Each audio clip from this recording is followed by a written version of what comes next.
Shri Ganeshaya Namaha. Om Shri Saraswatyai Namaha. Om Shri Gurubhyo Namaha. Om Samasta Jana Kalyane Niratam Karunamayam Namami Chinmayam Devam Sadgurum Brahma Vidvaram. Om Mukam Karoti Vachalam Pangum Langhayate Girim Yat Kripatamaham Vande Paramananda Madhavam. Om Parthaya Pratibodhitam Bhagavata Narayanena Swayam Vyasena Gratitam Purana Munina Madhye Mahabharatam Advaitamritavarshinim Bhagavatim Ashtadashadhyayinim Amba Tvam Anusandadhami Bhagavad Gita Bhavadveshini.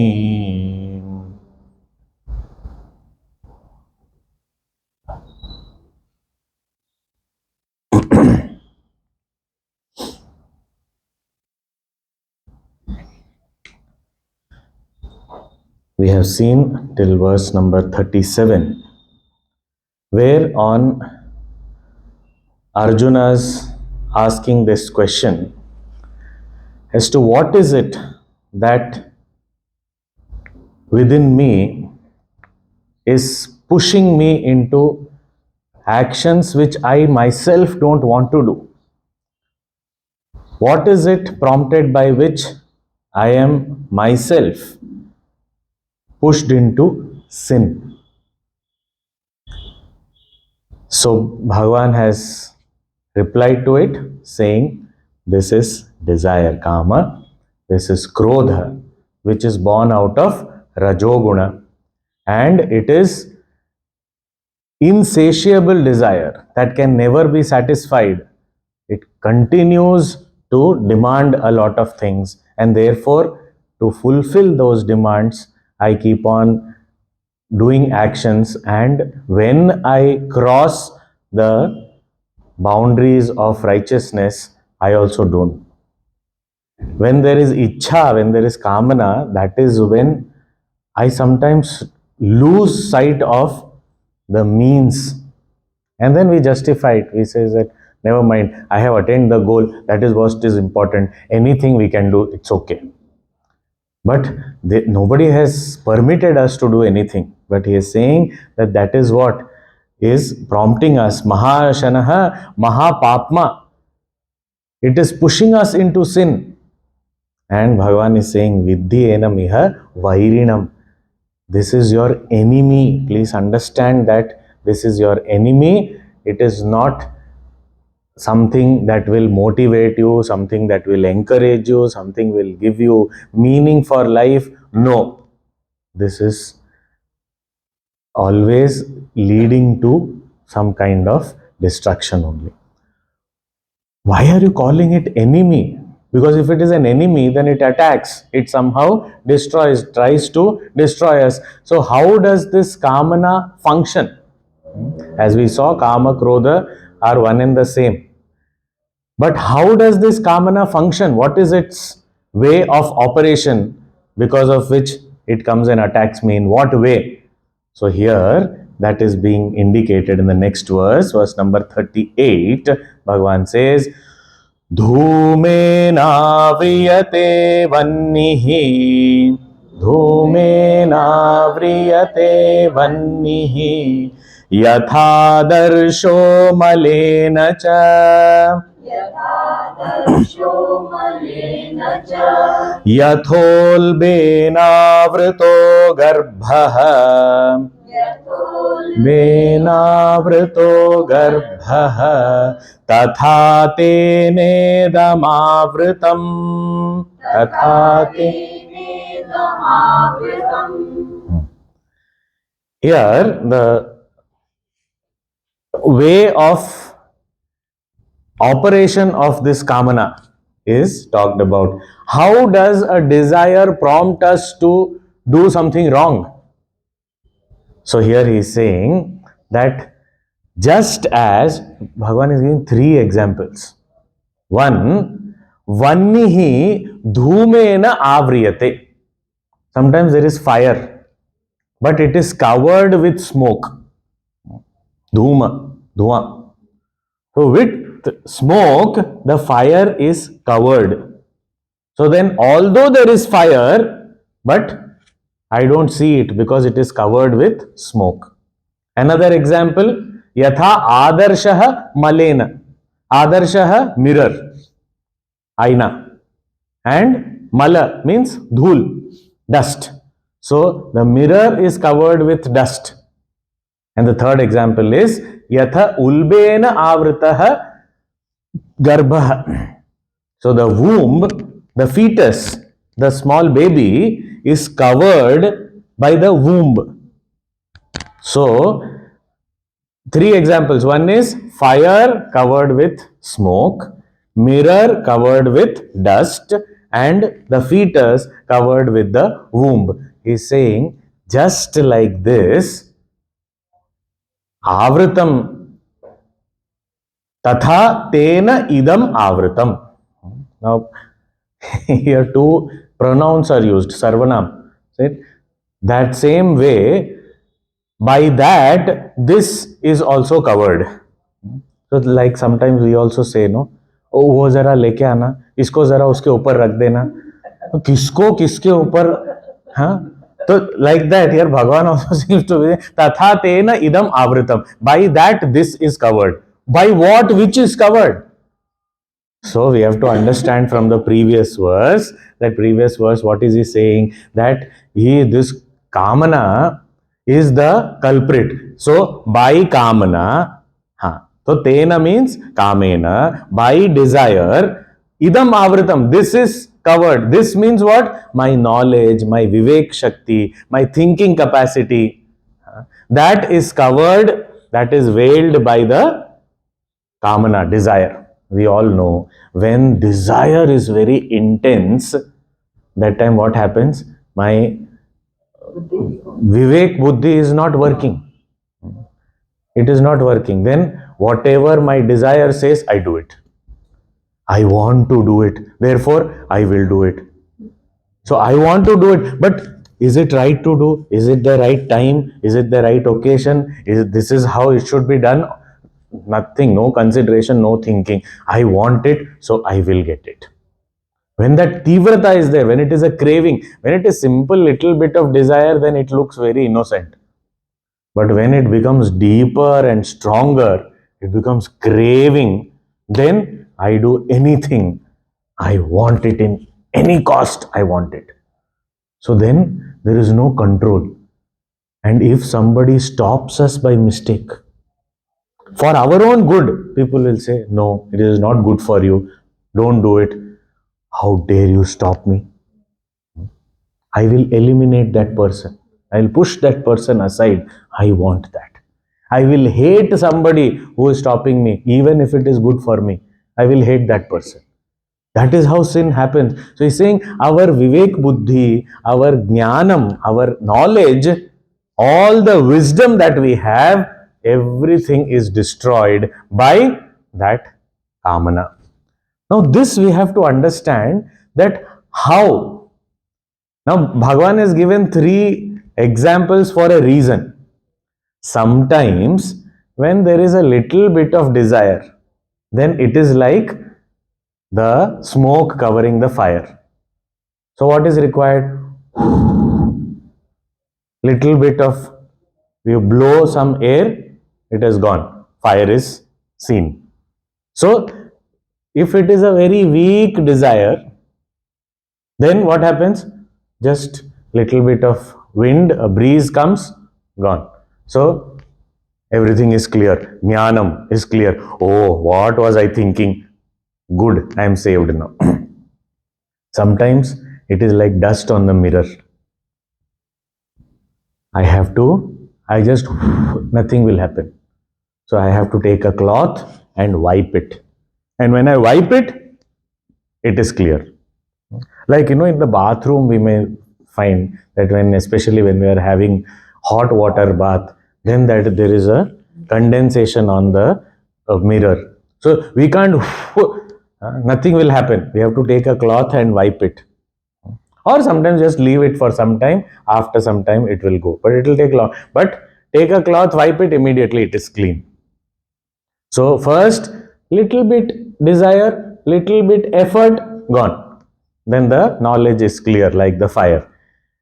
Another more strong desire, little more effort, wipe it, gone. Then again the reflection is clear. The mirror shows our reflection, it is clear. Now this garbha, that we can't, that fetus is not going to come out. Even if I wipe it, nothing is going to happen. What do I need? I have to wait. Keep on waiting. And after that period is over, its due period, 9 months, after that it will come out. And when it comes out, then that covering has gone. Now it has emerged out. So, based on our desires, how deep rooted my desires are, kamana is, that is how the covering also is. Sometimes just a few moments, and actually most of the time it is those few moments only. At that moment of kamana, yes, I want this. That moment, I don't know what happens to me. But if I am alert and just blow it off, at that moment I am alert and I conquer that moment, the fire is back. Sometimes it is more stronger, then I have to really put in effort. I have to think, I have to say, no, this is not right. I have thought about this before. The scriptures say this. My elders have taught me this. My guru has said this. So I should not go in this direction. So stop it. So more effort. And if it is a very deep rooted imprint, a vasana, then I have to wait for it to get over. I have to keep on praying, taking care, doing everything, whatever my duty, etc. But it will go in its time. So if we have to categorize this, sometimes the desire is a very tamasic type of desire. Then what is to be done? It will die sometime. Like the fetus coming out. It will take its time. Difficult. Rajasic desire, some effort if we put, some thinking if we put, it will go. Sattvic desire, easily it will be blown off. Sattvic desire also is desire. But it is like the smoke covering the fire. It is not that difficult to clear it out. And so that is why it is always said that first step, we cannot eliminate desire, but we can substitute our desire. That's what Puja Gurudev says, that whatever we have, if it is very tamasic type of desire, substitute it with something rajasic.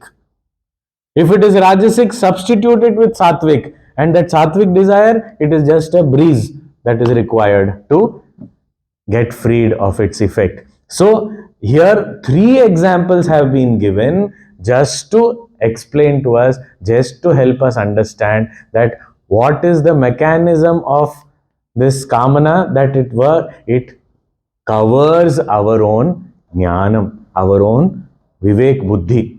It does not let it function.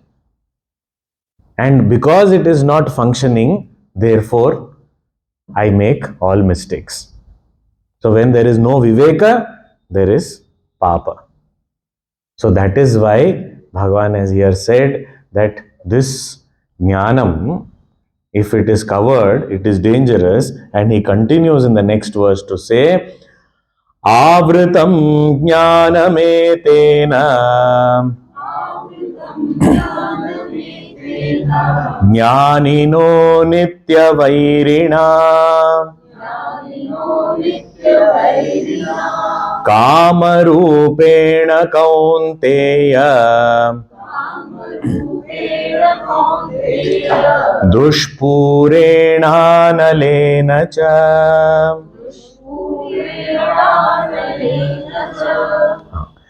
Avritam jnanam etena. Jnanam, the vision of knowledge, is avritam, covered, veiled. By etena, by this. By this what? Kama rupena. By this kamana.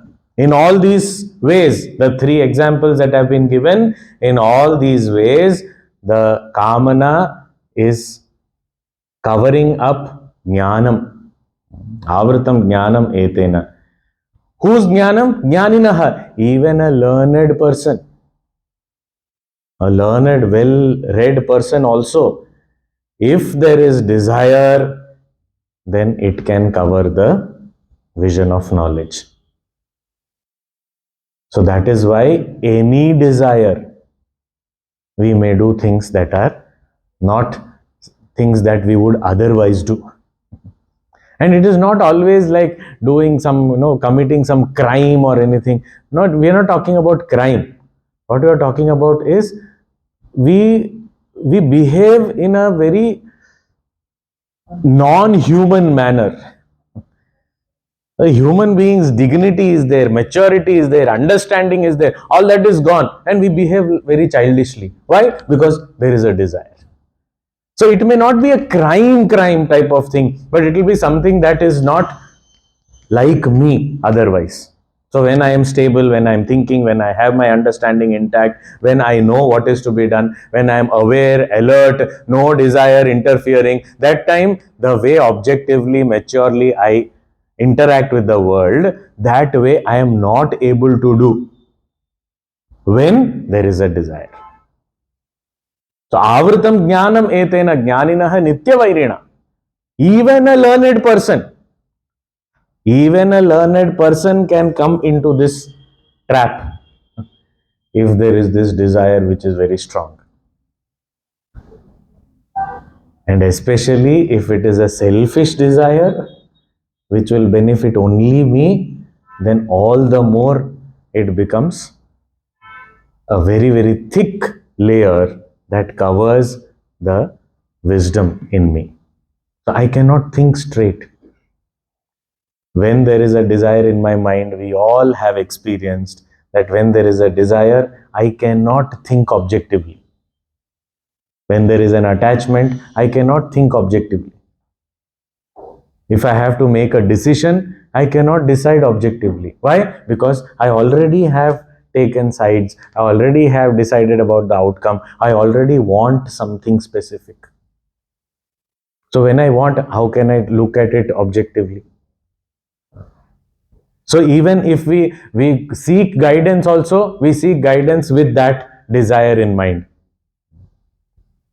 So that is why sometimes people ask that I know sweets are not good for my health because I have been detected with diabetes, etc. So I know it is not good, but should we not be like open to eating sweets also? We should not force our mind. Don't you think that is a good approach? Don't you think? And then that question itself is aimed at, say yes, you tell, agree with me.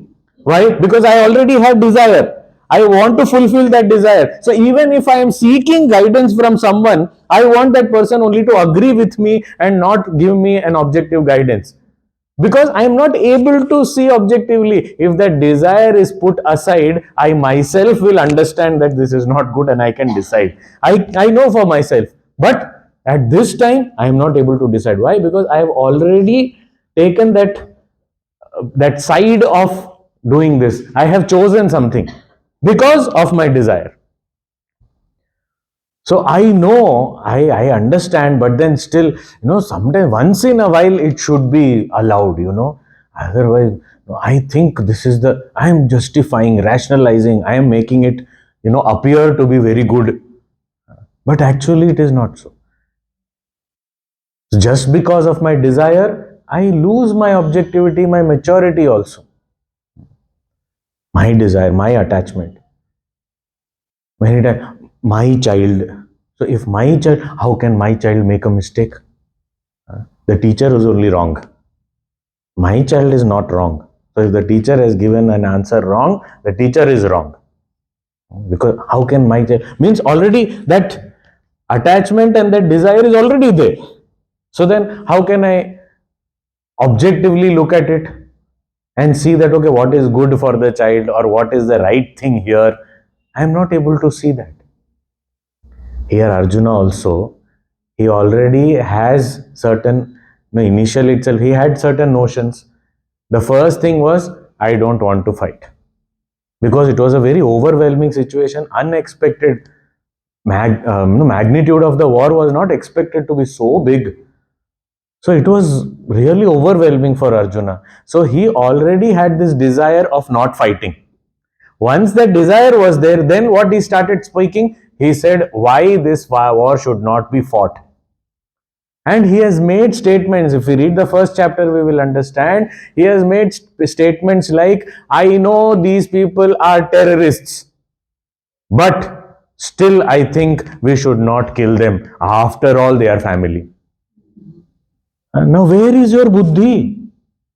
They have tried to kill all of you so many times, not once.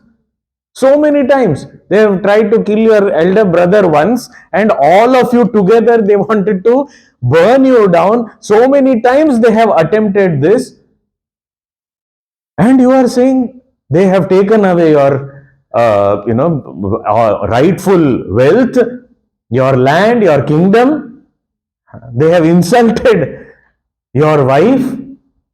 So much they have done, and still, why? Because desire. Look at this. My logic, where is it gone? Gone. Why? Desire. Avritam. This is the covering. In Arjuna's example, we can understand it very easily. But our own example, this much will be there only, no? How can I? Because it is desire which is talking. And so I'm not able to see whether it is fire or the reflection in the mirror or the child. And the beauty of these examples that Bhagavan has given is that what I want to see, the vision of knowledge, is already there. The fire is there. And it does not need any other light to illuminate. Fire is there. The mirror is there. The reflection is directly seen. It is not created. And the child is already there in the womb. So nothing new has to come. It is already there. But when that covering is taken off, then it is evident. It comes out. We can see it. We can behold it. Same way, the vision of wisdom and knowledge is already there. Bhagavan is saying it is a kamana that covers it up. And when it goes away, it is again clear. And that is why this same Arjuna, when he started looking at the situation objectively, he said, now I have to fight. I am ready to do whatever you say. End of the Gita, what does he say? Bhagavan is only giving him the right vision. Bhagavan is not creating something new. That right vision and understanding basically Arjuna has. We all have the basic human understanding.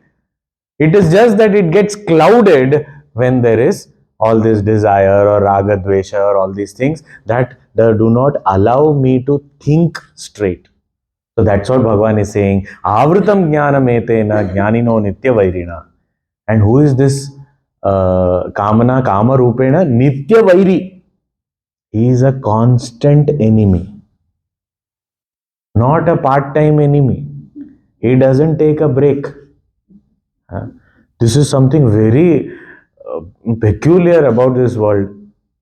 The one who is a friend or who is doing good to someone gets tired, takes rest. But one who is doing bad somehow is always filled with energy. They never take a break. If we look at it, where do they get that energy and inspiration? We have never found that, a bad man was resting. He's always alert, punctual. This time you have to, bomb this place. He's there 5 minutes before. And for satsang, so good things, somehow we don't have that quality which people who are doing bad. So nitya vairi means this desire is such that if it never takes a back seat, it never rests, it never gets tired, full of energy all the time, any time it is ready to attack. And look at it, desire, how does it arise? Anything you see, desire can arise. Hear, desire can arise. Smell, desire can arise. Not, okay, all senses are closed. Still, think, desire can arise. Remember, desire can arise. It is just waiting. It can come through any. So it doesn't wait.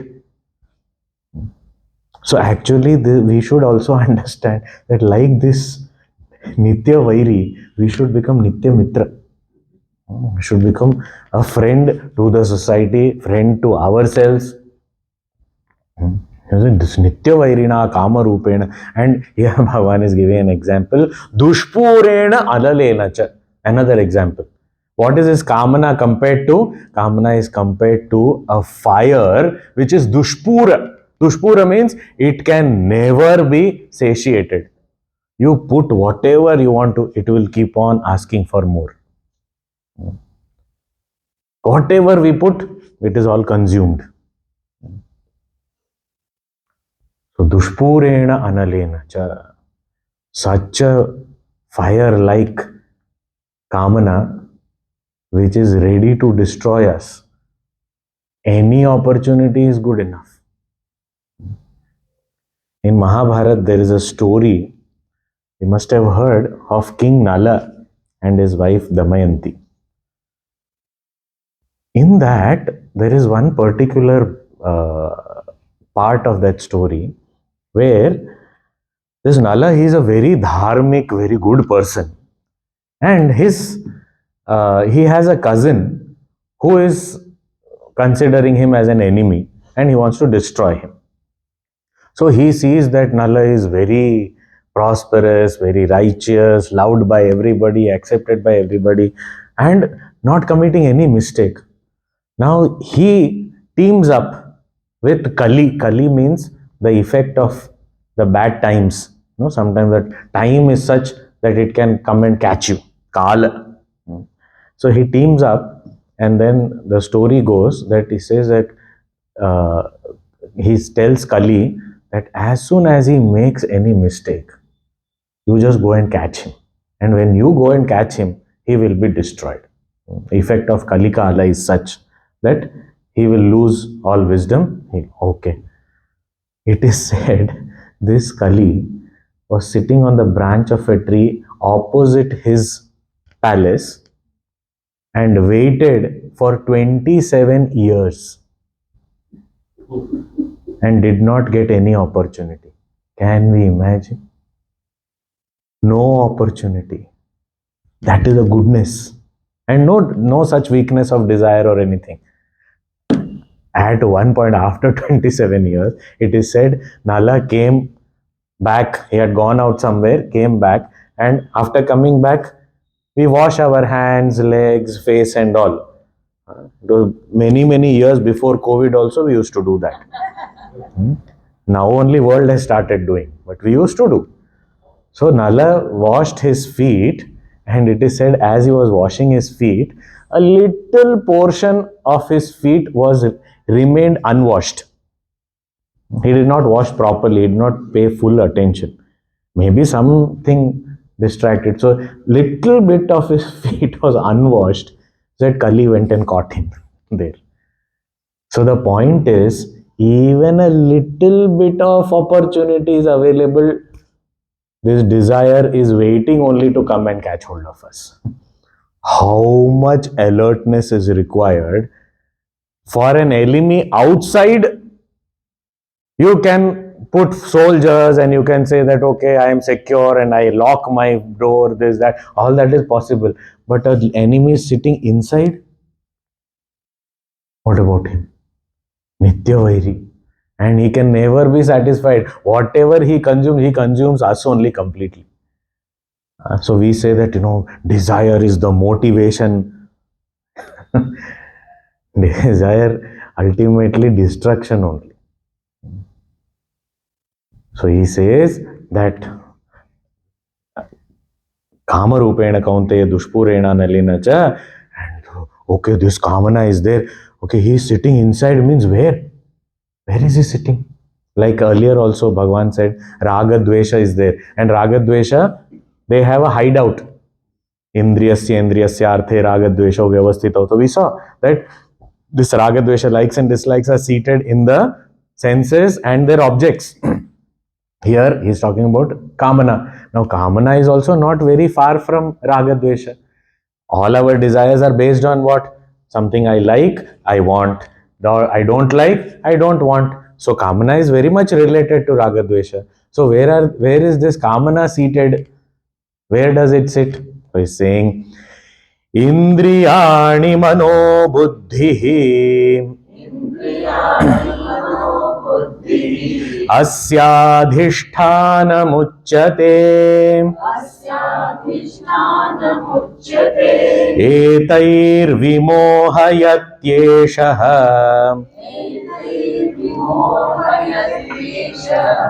ज्ञान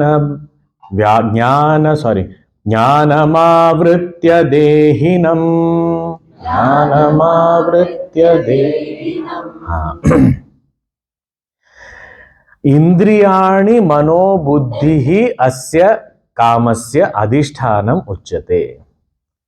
This kamana has its own place of hiding, of residing.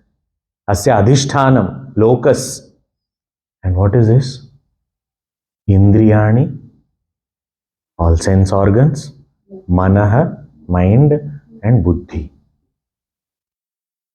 इंद्रियाणि मनोबुद्धि अस्य कामस्य अधिष्ठानम उच्यते. इसका ठिकाना कहाँ है?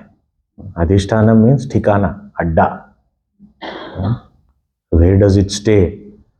In the senses, in the mind, in the intellect. Sometimes it can appear as a great thought of knowledge also, but it will be desire. बहुरूपिया है ये. It can take any form. Sometimes it can appear as a thought of vairagya also. I don't want anything. Just one cup of tea will do. What? Nothing I want. Oh, nothing. Nothing I want. Just one cup of tea. That's all. No more demand. We feel that, oh, mind is behaving well, nothing behaving. The demand has come. And that tea, once it is made, then its whole family will be demanded. I want some more sugar. I want it more hot.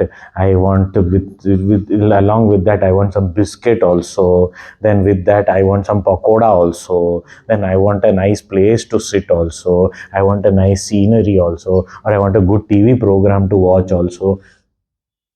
It will come. But how did it start? I don't want anything. Only one cup of tea is enough.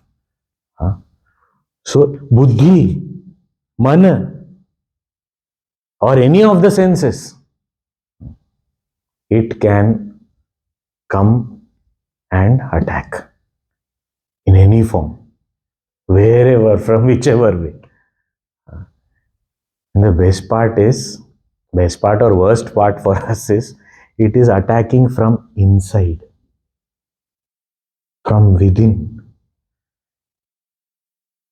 So if, when we are playing cricket, so we have to protect the wickets, and the bowler comes and throws the ball at us, and we have to hit it, saving the wicket. Now this Kamana, this Kamana is the bowler, but standing like a wicket keeper. I am standing the other side, looking for the ball to come, and there from behind, over, clean bowled. Because Kamana is from inside, it is attacking. And I'm saying, I will be alert outside. Inside it has come already. Yes, be alert. Very good. Get some cushion also behind and then be alert. And then make your seat very comfortable. Turn on the heater or AC or whatever you need. Be comfortable and be alert. Only then you can be alert. Otherwise, you can't be alert. Because if you are not comfortable, you will be paying attention to the body. Why should you unnecessarily pay attention to the body? Alert. Don't let the Kamana come in. Okay, come on. Padding, proper padding. I want nice seat. What am I doing? Meditation. Huh? All Kamana only happening, but constantly saying, Kamana will come. Be careful, be careful, be alert. Any desire will come. Don't let it come. Unnecessarily, say the leg is paining, no, little bit. Stretch the leg, stretch the leg. No problem. No need to trouble it so much, and have some little bit coffee also and then sit. Otherwise it will be, you'll be sleepy. And then if you fall asleep, Kamana will come. So have coffee. Nice, good coffee, filter coffee it should be. So what is happening? Kamana is only talking all this. But we are feeling that I am very alert, I am Vairagi Baba, nothing. This is what Bhagavan is saying here, that etaihi vimohayati esha. This Kamana uses the senses, the mind, the intellect as an instrument to delude us. Kamana. Jnanam avritya dehinam. This dehi, the one who is the embodied soul, the jiva, this jiva is completely deluded by the Kamana, seated in the Indriya, Manas, Buddhi, from anywhere. Even independently, without any perception also, Kamana can come. Suddenly, out of the blue, suddenly you say, I feel like having South Indian food. What happened suddenly? Just suddenly I feel like having. And then what will happen? I will get ready, go out, looking. I'll do all. Kamana is making me do. And then अभी खाना खा ही लिया है तो चलो थोड़ा पान भी हो जाए. Because dessert bhi ho jaye. So one after the other it is coming, getting. Where did it come from? I did not see anything, I did not hear anything, but inside my mind suddenly this desire. But if we pay attention to such desires also, it is only for a few moments that desire will last. Those few moments, if we just hold on, then it will pass on. Then it can't stay on for a long time. It is just few moments. Whether it is to eat something or to go somewhere, to meet someone or do something, whatever it may be. If I feel that this is distracting me, this is not what I want to do, this is not the right thing, I get a little alert. Then don't worry of about avoiding it for a long time. Just a few moments. And that is why one of our habits which is there already with us can be useful here. And what is a habit? Of postponing things. We postpone. We are very good at it. Get up early in the morning and do sadhana. I want to do. I will start from 1st of March. But you said that 1st of January. Yeah, but January I was a little busy and it was too cold also. Then after that I heard you said that 1st of February you will do. Yeah, I said 1st of February also. But then 1st March I have decided. I am going to do. Postponing. And it never happens. Then I said, when did I say 2024? I said first. I didn't say 2024. 25 also is there. 26 also is there. So much counting we can go on and on. So I am not in a hurry. So it goes on and postpone. This postponing habit that we have, which is a weakness, when I do it with kamana, it becomes my strength, my power. So I want something. Okay, tomorrow morning I will go and get it. Next morning it will not be there. There may be something else, that's a different thing, but it will not be there. I feel I want to go to this particular stall and this particular brand of ice cream I want to eat. Sometimes that kind of desire also comes. Say, okay, tomorrow morning. To next morning there will be ice cream desire? No, it won't be there. It would have gone. Postpone it. So whenever I find any desire that is, I recognize it as, so alertness is required. Because after all, Vairi, if an enemy is around, we have to be extremely alert. But that alertness, as soon as I recognize that it is not healthy, immediately I postpone it. I said, of course. If we say, no, I will not do it and fight against it, it is very strong. It knows how to convince us. Because it has worked so much and it knows all our weaknesses. But if we say, yes, of course, you want this? Yes, I will give. But tomorrow. Then when that tomorrow comes, it is gone already. Then something new comes also, we can say, okay, we will do this, but by evening let us do. Some time we should take. Don't be in a hurry. By evening. So ऐसे postpone कर करके भी उसको टाल टाल के भी बच सकते हैं. So कामना, it's only a matter of moments, nothing else. So, therefore, having said this, now Bhagavan, you have said what is the problem. You have said where is it staying. You have said how does it operate. You have said what happens to me when it is attacking me. Now you have to say that how I should deal with it. How I can escape from its effects, how to save myself from kamana. So here Bhagavan is saying, Tasmat Tvamindriyanyado Niyamya Bharatarshabha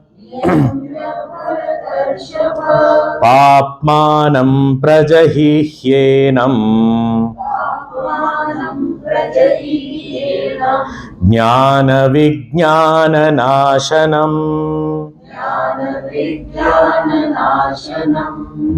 Tasmat, therefore, because there is this enemy all the time waiting to totally consume us, destroy us, defeat us, therefore be alert, and therefore tasmat tvam ado indriyani niyamya. First thing, what is to be done? That first thing is control senses. Indriyani niyamya. So alertness is required, but all the indriyas have to be under our control. Bhagavan has talked about this from the second chapter itself. In the second chapter, Bhagavan gave this example of a tortoise or a turtle. And he said, just as a tortoise, as soon as it senses any danger, instantly all its limbs and head, tuck, it will pull inside. So that should be the ability in our senses to pull back as soon as there is any danger sensed. So indriyani adav niyamya, bringing the indriyas, the sense organs, under control. Not only the indriya, when it is said, jnanendriya, karmendriya, both. Organs of perception, organs of action, both have to be under control. Under control does not mean not using it. Under control means I use it when I want to use it and I don't use it when I don't want to use it. Now what is happening? Often I use it because I am forced to use it. Arjuna's question said that anichannapi, even if I don't want to do it, I am forced to do it. Balad iva niyojita, as though forcibly somebody is pushing me into it. So how can I have a vehicle which I am not able to control? That cannot be the case. Otherwise, it will lead to accident only, destruction only. Like we took the example of that horse. This man was going on a horse. The other man asked, "Where are you going?" He said, "Ask the horse." He goes, "I don't know. It is taking me somewhere." So, like that, my mind, my senses, what are you seeing? I don't know. I am forced to see. I don't know. I am forced to hear. I don't know. I am forced to smell. I don't know. I am forced to touch and taste all the time. So how can I should be able to decide when I want to use it and when I don't want to use it. When I want to open my eyes, when I want to close my eyes. It should be on me. Somebody very beautifully said that there are lots of services available these days which are free of cost. Mainly services means entertainment. Like on social media, etc. There's entertainment which is free of cost. You don't have to pay anything specially. Earlier, if it was a movie and all, then you have to go, cinema ticket you take, and then you go in. Nowadays, it is available on the phone, and many things you don't have to pay at all. It is all freely available. You just watch. He said, when free entertainment or any service is available, we have to understand that the product is us. We are the product. It is not the service which they are selling. They are controlling us. And this is exactly what Bhagavad Gita says. That if we feel that we don't have to do anything, thoughts are happening, perceptions are happening, action is happening, then I am being driven. I am not the driver. So I have to take charge. I have to take control. That is why Bhagavan says, Tasmat Ado Indriyani Niyamya. First, take charge, take control of the organs of perception and action. Niyamya Bharatarshava. Papmanam Prajahihyenam Jnana Vijnana Nashanam. And this Kamana, which is Papma. Papma means which is pushing you into sin. Prajahi. You give up or get rid of. Destroy it. Why?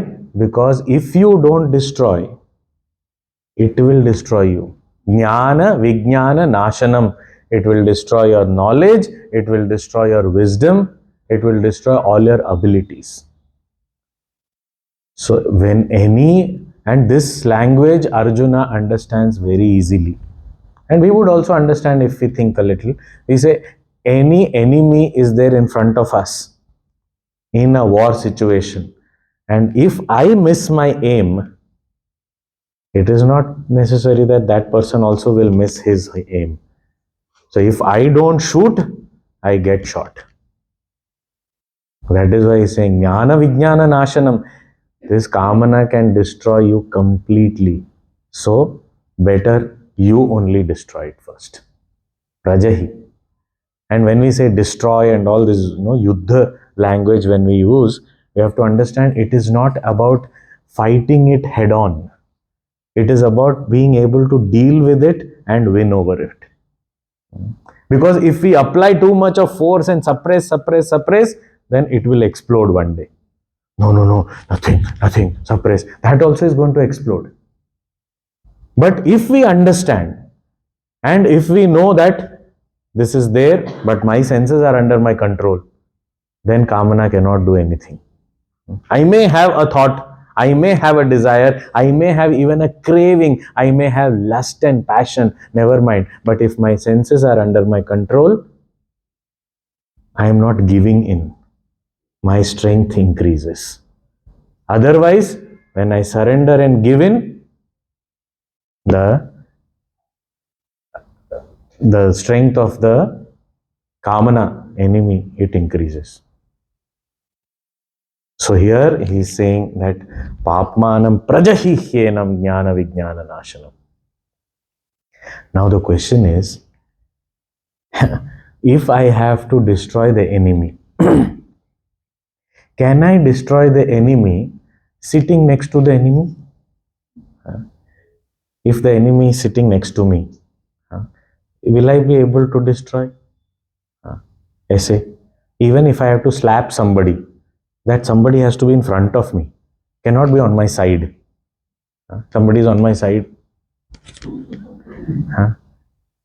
कुछ नहीं लगेगा उसको. And if I am on top of it, then I can totally finish it off. So Bhagavan is saying, if you are also sitting where that kamana is sitting, then you will not be able to do much. For example, when there is a traffic jam, and if I am sitting in one of the cars which is stuck in the traffic jam, I cannot do anything to help clear the traffic jam. But if I am out of the car and at a higher position, like the traffic police, then he can see all directions, he can see all the cars, he can see where the problem is, and he can clear it off. And when he is standing up there with a whistle and with a stick and he is telling in his uniform, then they better listen. Because they know if we listen to him, we will go home sooner. Otherwise, if I am sitting in the car only in one of the cars and saying I want to clear the traffic jam, nothing is going to happen. Because I don't even know what is happening. So Bhagavan is saying, sitting in the same place at the same level as the kamana, you cannot control it, you cannot destroy it, you cannot win over it. So what do you have to do? You have to step up. And that is what he is saying in the last two verses of this chapter. We shall read the verses first and understand. Indriyani paranyahuhu Indriyebhyah param manah Manasastu para buddhihi Yo buddhev paratastu saha Yo buddhev paratastu saha Evam buddhev param buddhva Samstabhyatmanamatmana Jahi Shatrum Mahabaho Kamarupam Durasadam.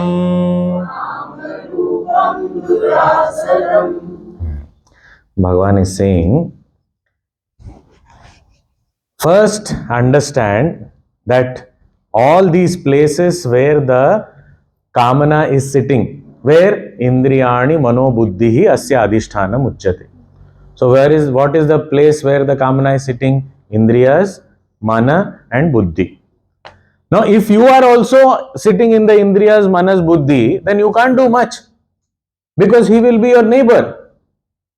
So you can't do much. So at the same level, destroying it will not be possible. So therefore, he says, first understand there is a gradation. What is a gradation? You want to go up, you want to rise above. To rise above, you should know what is the step by step rising above. So he's saying, first of all, let us understand. Indriyani parani ahuhu. It is said that these indriya senses are beyond. Beyond what? Beyond the objects that we are seeing. The experiences that we have. Beyond these experiences, indriyas. Beyond means what? It is closer to me and it is pervasive. So an object, for example, this book's pervasiveness is only this much. And I am reading whatever is here with these eyes. But pervasiveness of this object is only this much, but my eyes can go farther also and see things far away also, beyond this also. So the eyes as a sense organ is beyond the object. So if you understand, Indriyani Parani Ahuhu. So beyond means what? It is more pervasive, Vyapakta jada hai, and also it is Sukshma. It is more subtle. Subtler means it is more pervasive and it is also closer to me. Objects far away. Sense nearer than the object. So therefore it is Para. So this Para Shabda in Shastra is, the meaning is to be understood as that which is subtler, that which is pervasive, and that which is closer to me. So Indriyas are beyond these limited objects. But Indriyebhyah param manaha. But beyond these Indriyas is the mind. Why? Because what Indriyas can perceive and the range and scope of the Indriyas is limited. Like the eyes, they can only see color and form. They cannot go beyond that. But the mind can think about subtler feelings also. It can feel emotions also.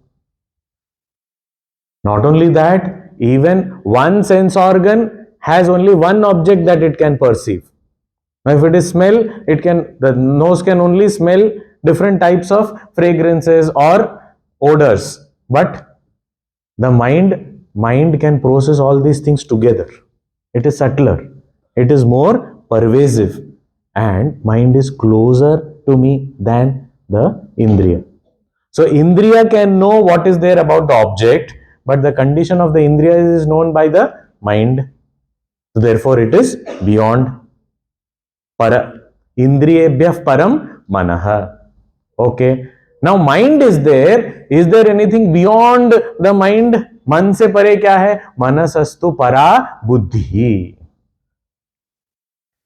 So beyond the mind is the intellect. Now mind has a lot of emotions, feelings, different types of thoughts, options, all these things mind can cook up. But to analyze all these thoughts, to understand, to have the whatever we have studied, all those, that wisdom, that understanding, that discrimination, that ability to analyze and come to a determined decision, all this thing is the capacity of the intellect, buddhi. Buddhi knows the condition of the mind. Buddhi knows the mind is disturbed now. Buddhi knows mind is peaceful now. So buddhi is para. Manasastu para buddhi. So this buddhi is subtler than the mind. Buddhi is more pervasive than the mind. Mind can think of so many different things, but buddhi is even more sukshma. It can even imagine things. It can create things. So manasastu para buddhi, even concepts. How are concepts understood? I say, I understand this concept. How? Buddhi. Buddhi is subtler. So manasastu para buddhi. And buddhi, if it is subtler, if it is beyond, means it is closer to me. So objects, indriyas, mind, intellect. It is coming closer and closer. And what is closer is more pervasive, more subtle. We have to understand. It is not becoming smaller, it is becoming bigger and bigger. So buddhi. Yo buddhehe paraha parataha tu saha. That which is beyond buddhi. So who knows the condition of the buddhi? The buddhi says, I am not able to understand this. What are you talking? Indriyas, mind and buddhi, one after the other. I am not able to understand. Who knows that buddhi is not able to understand? Who knows? Huh? There is someone who knows that buddhi is not able to understand. Now when we say I, that I also is a thought in the buddhi only. But who knows that I thought? Somebody who is illumining that thought also. Buddhehe parah. That which is beyond that buddhi also. One who is seeing the buddhi also. One who knows what the buddhi is doing. One who knows whether the buddhi is knowing or not knowing, understanding, not understanding, thinking, not thinking. The condition of the buddhi is also known to that illuminator, that consciousness, that Atman, which is beyond the buddhi also. Beyond means Sukshma, Vyapak, and closer. Now, this is not closer, it is me. Yo buddhev paratah tu saha. It is me, myself, which is called as Atma. Atma Shabda, what is the meaning of Atma? I. I. It is because Atma Katha means my story. Atma Vishwas, self-confidence. So Atma means me, I.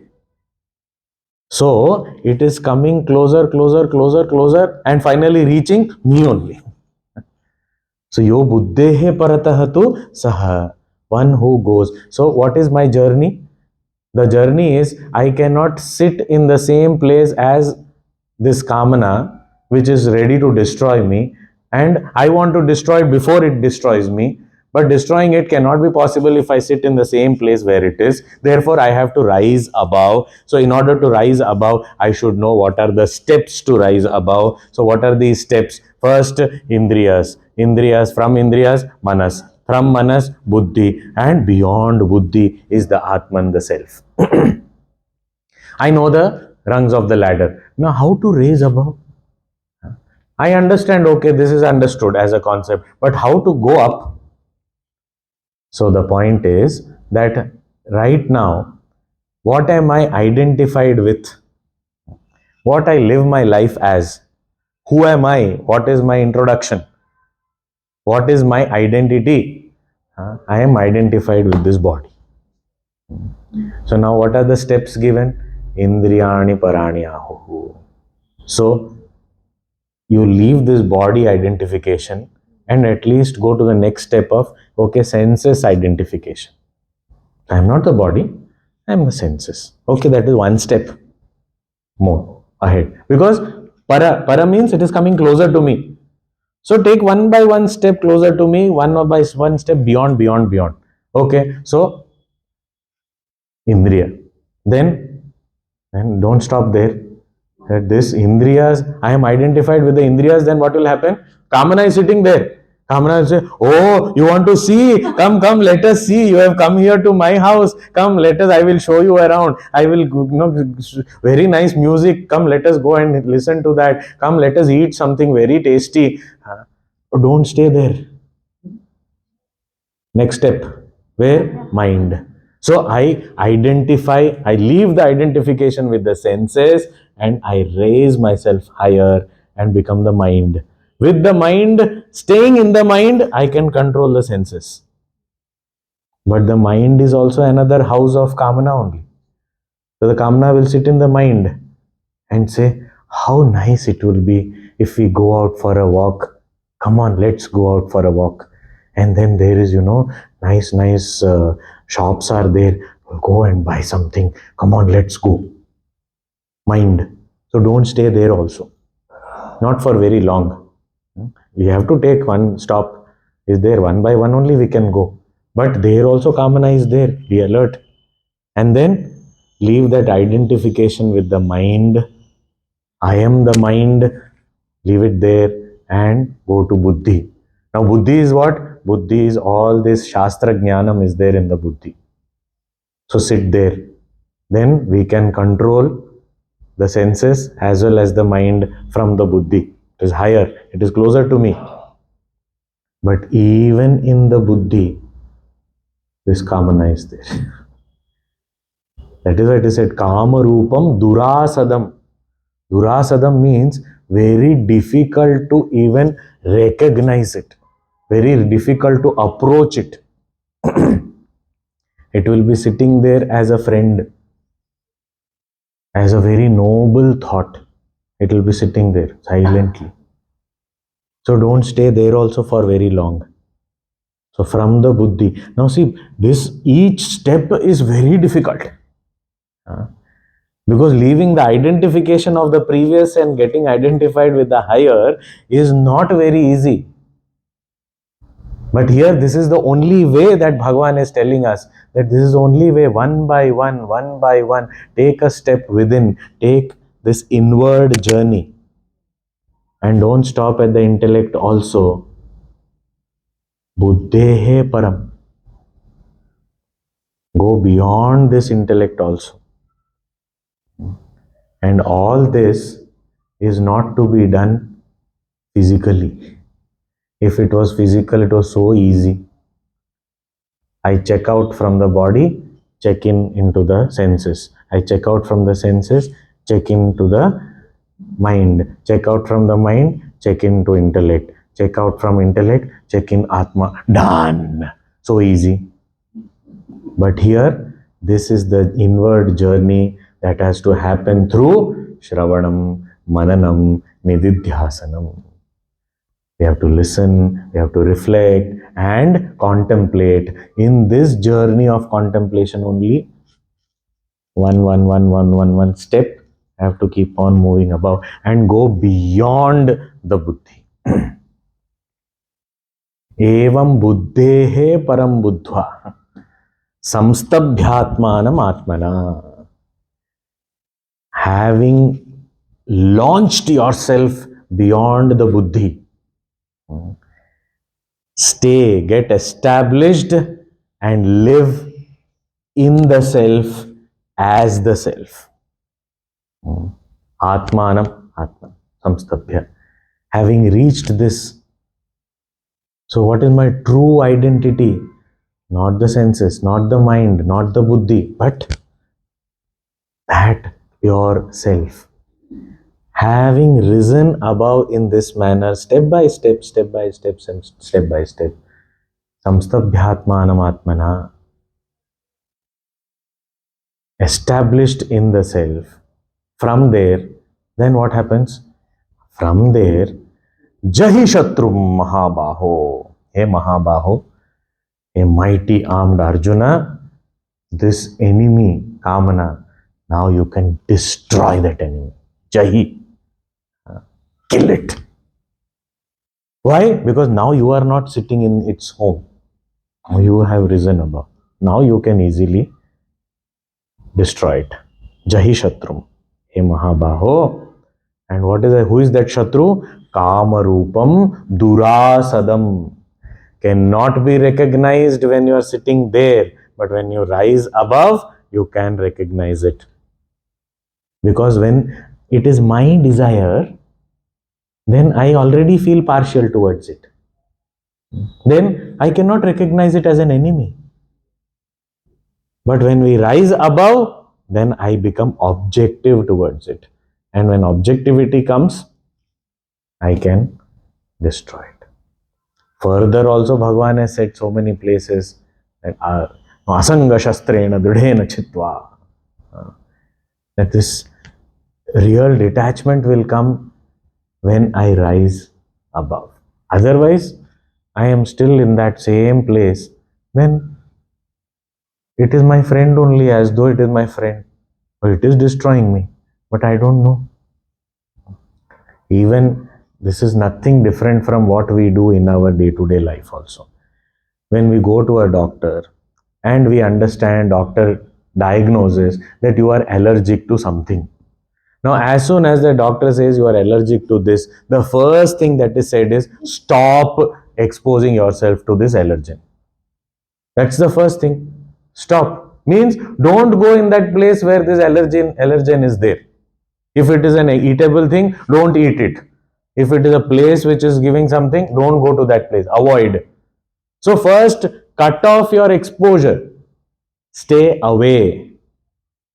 Only then it can be, any medicine also will have effect. Otherwise, you take medicine and do the same thing.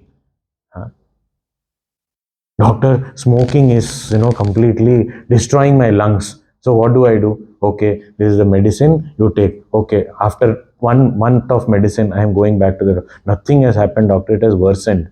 Did you stop smoking? You never told me. You just said take medicine. So I am taking medicine. And then I am smoking also. That will not work. I have to stay away. That is what Bhagavan is saying. Stay out of this places where Kamana is sitting. And then you look at it and eliminate it. It is possible to eliminate it from there. That is why in the second chapter, Bhagavan had said that if you just stop consuming things, it seems as though the objects are going away from you. Vishayaha vinivartante niraharasya dehinaha. But rasavarjam, there is still that taste, that craving is still there in the mind. Kamana. But rasopyasya, but this rasa, when will it go? This kamana, when will it go? The objects will go away when I stop consuming. Okay, the objects have gone away. But the rasa which is there, it will go only when param drishtva nivartate. Param. What is as param? Bhagavan has elaborated. Indriya, manas, buddhi, and beyond buddhi as the self when I am established. From there, jahi shatrum mahabaho kamarupam durasadam. This very difficult to recognize this desire, but you can eliminate it when you stay above it. That is your strength. So Bhagavan has not only pointed out what the problem is, he has also told us where all it stays, how it works, what it can do to us, and how we can stay out of it or save ourselves from it, how we can eliminate that enemy. So this whole complete, Arjun just asked one question, what is it that is prompting me into things that I myself don't desire, sinful activity? But here Bhagavan gave the entire journey, everything that is required for us to deal with that enemy also which is troubling us. So with this, now the third chapter comes to an end. So there's a Sankalpa Vakya at the end of the third chapter. Om Tat Sat Iti Srimad Bhagavad Gita So Upanishatsu Brahma Vidyayam Yoga Shastre Shri Krishna Arjuna Samvade Karma Yogo Nama Tritiyodhyayaha.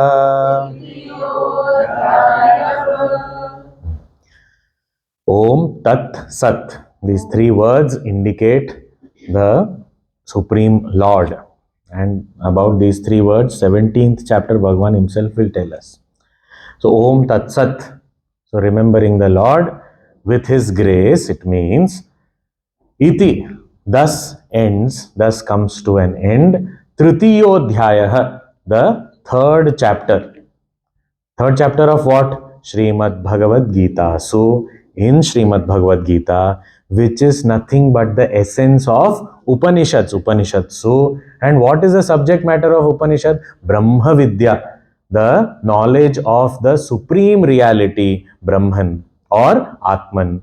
So, Brahma Vidyayam, and also guiding us on how to implement things, how to improve our life, how to get transformed and transcend all this. So Brahma Vidyayam Yoga Shastre Shri Krishna Arjuna Samvade. And how is this knowledge presented? Presented as a dialogue between Guru Shri Krishna and Shishya Arjuna. A samvad, a beautiful dialogue where knowledge is imparted. And what is the name of this chapter? Karma Yogo Nama. Karma Yoga. So each chapter of the Gita is given a name as a yoga. So this is Karma Yoga. Why Karma Yoga? If we ask after listening to the whole chapter, why this chapter is called Karma Yoga? We didn't understand. Then we have to say that again, start reading from the beginning. Because here Bhagavan has given us the secret of action which will liberate us from all action, and everything that is needed for us to understand about the mechanism of action and how to be free of all action. So he has given us a complete science. And to revise, actually, what is the equation of karma yoga? Kartavya karma performed with Ishwararpana buddhi and results received as prasada buddhi. That is called karma yoga. So this chapter comes to an end with Bhagwan's grace and Puja Gurudev's blessings. We have been able to do some reflection on this once. But now we have to keep on studying and reflecting upon it so that this actually becomes a part of our life. Because that is the main purpose of Gita, that we should change. Not just we should know, we should change also. So for that, we pray to Bhagwan, we pray to Gurudev that we are able to bring about that transformation with the help of this knowledge. Om Purnamadah Purnamidam Purnat Purnamudachyate Purnasya Purnamadaya Purnameva Vashishyate. Om Shanti Shanti Shanti. Harihi Om Shri Gurubhyo Namaha. Harihi Om.